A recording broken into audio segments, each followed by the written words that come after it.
At least 5 people have been killed in an Israeli airstrike on a medical facility said to be linked to Hezbollah in central Beirut.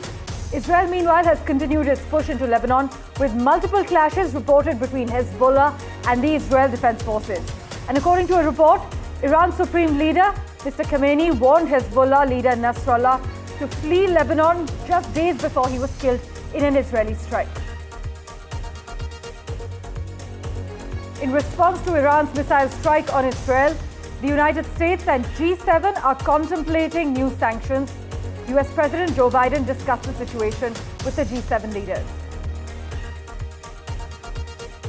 As tensions soared across West Asia after Iran's missile barrage on Israel, which threatened retaliation, External Affairs Minister Dr. S. Jaishankar has met US Secretary of State Antony Blinken and National Security Advisor Jake Sullivan in Washington, D.C., and India, while calling for restraint by all concerned and protection of civilians, advised all its nationals to avoid all non-essential travel to Iran.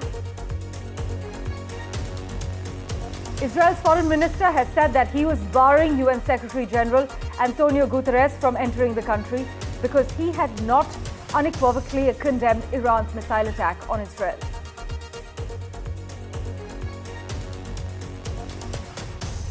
A US bomb, likely dropped during World War II, exploded near the runway at Miyazaki Airport in southwest Japan, forcing its closure. The blast created a 7-meter wide and 1-meter deep crater on the taxiway, prompting authorities to shut down the runway. About 87 flights have been cancelled.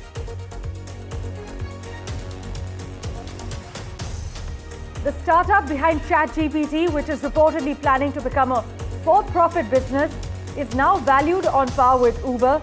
OpenAI has raised $6.6 billion in a funding round that values the artificial intelligence business at $157 billion, with chipmaker NVIDIA and Japanese group SoftBank among its investors. Toyota invested another $500 million into a US air taxi firm, California-based Joby Aviation, which plans to build electric vehicles, vertical takeoff and landing aircraft capable of carrying 4 passengers for short intercity journeys, and hopes to have a commercial service running next year.